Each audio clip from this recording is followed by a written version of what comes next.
Hello friends. आज मैं आपके लिए नाश्ते की एक ऐसी रेसिपी लेकर आई हूँ जिसको बनाने में आप ही को बहुत ही कम समय लगेगा और साथ ही साथ बहुत ही कम ऑयल में ये बनकर तैयार भी हो जाएगी और बच्चों से लेकर बड़ों तक सभी को ये बहुत पसंद भी आएगी। तो चलिए इसको बनाना शुरू करते हैं।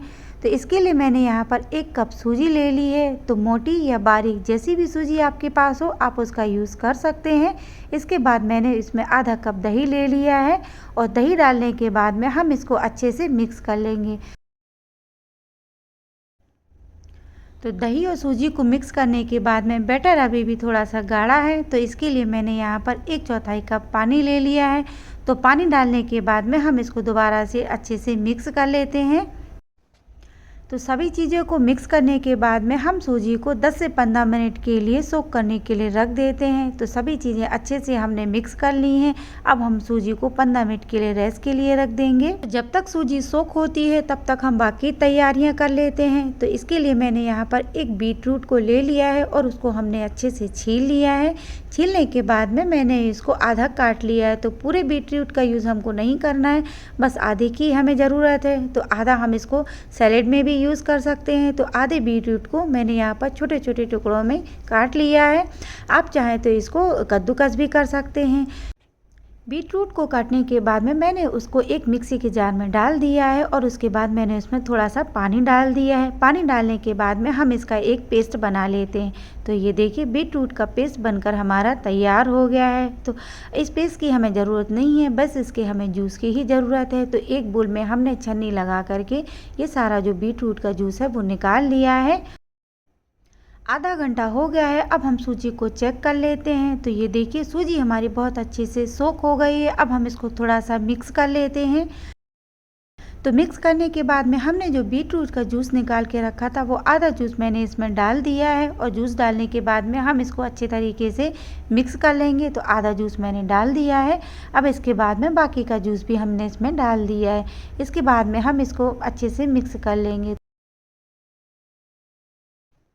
तो जूस डालने के बाद में बैटर अभी भी गाढ़ा है, तो यहाँ पर मैंने थोड़ा सा जूस और डाल दिया है। इसके बाद में हम इसको दोबारा से मिक्स कर लेते हैं। तो यहाँ पर टोटल मैंने 1/4 कप जूस डाल दिया है। तो इसके बाद में हम इन सबको अच्छे से मिक्स कर लेंगे।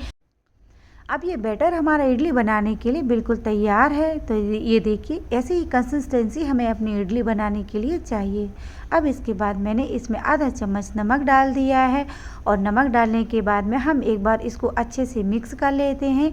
इसके बाद मैंने इसमें 1/4 चम्मच बेकिंग सोडा डाल दिया है। अगर आपके पास बेकिंग सोडा नहीं है तो आप उसकी जगह पर यूने का यूज़ भी कर सकते हैं। इसके बाद में हम इन सब चीज़ों को अच्छे से मिक्स कर लेंगे। इडली बनाने के लिए मैंने यहाँ पर इडली के मोल्ड का यूज़ किया है। तो उसमें मैंने सबसे पहले ऑयल डाल दिया है। इसके बाद में हम इसको ब्रश से अच्छे से फैला लेंगे जिससे कि जो इडली है हमारी बिल्कुल भी मोल्ड में चिपके नहीं। तो ये देखिए सारे मोल्ड में मैंने अच्छे से ब्रश से ऑयल को लगा लिया है। अब इसके बाद में हमने जो बैटर तैयार करके रखा था वो बैटर भी मैंने इस सारे मोल्ड में डाल दिया है। तो अच्छे से बैटर को हमें इडली की मोल्ड में भर देना है। तो सारा बैटर मैंने इडली की मोल्ड में भर दिया है। अब इसके बाद में हम इसको थोड़ा सा टैप कर देते हैं। इडली को पकाने के लिए मैंने गैस पर एक कढ़ाई चढ़ा दी है और उसमें पानी डालकर एक स्टैंड रख दिया है। तो पानी हमारा गर्म हो गया है। अब मैंने इसमें इडली के स्टैंड को रख दिया है। इसको हम 10 मिनट तक के लिए ढककर पका लेंगे। तो 10 मिनट हो गए हैं। अब हम इडली को चेक कर लेते हैं। तो ये देखिए इडली हमारी बहुत अच्छे से पक गई हैं। अब इसके बाद मैंने गैस को बंद कर दिया है और इसके बाद में हम इडली को थोड़ी देर के लिए ठंडा होने के लिए रख देते हैं। तो जब तक इडली ठंडी होती है हम इसके लिए चटनी बना लेते हैं।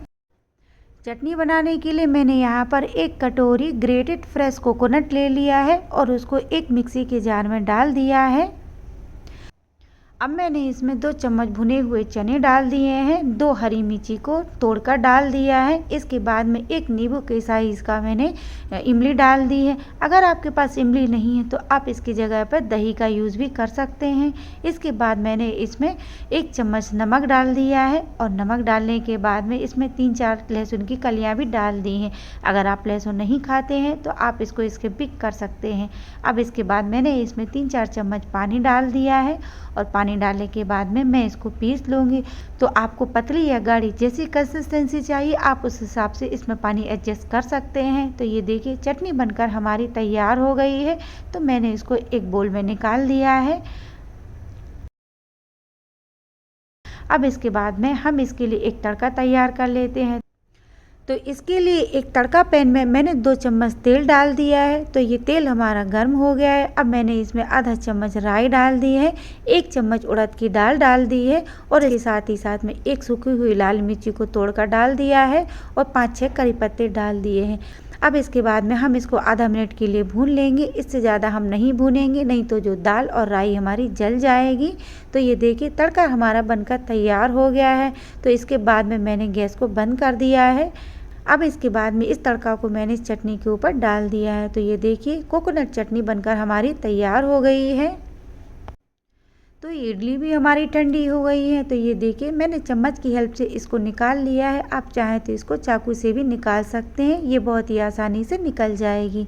तो ये देखिए सॉफ्ट स्पॉन्जी और फूली फूली इडली बनकर हमारी तैयार हो गई है। तो अब हम इसके लिए एक तड़का बना लेते हैं। आप चाहें तो इसको ऐसे भी खा सकते हैं, लेकिन तड़के से ये और भी ज़्यादा मज़ेदार लगेगी। तो इसके लिए मैंने यहाँ पर एक तड़का पैन में 2 चम्मच तेल डाल दिया है और उसमें आधा चम्मच राई डाल दी है, 5-6 करी पत्ते डाल दिए हैं। इसके साथ ही साथ 3-4 हरी मिर्ची को लंबा लंबा काट कर डाल दिया है।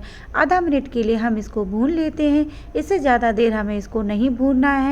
तो ये देखिए तड़का बनकर हमारा तैयार हो गया है। अब इसके बाद में मैंने गैस को बंद कर दिया है।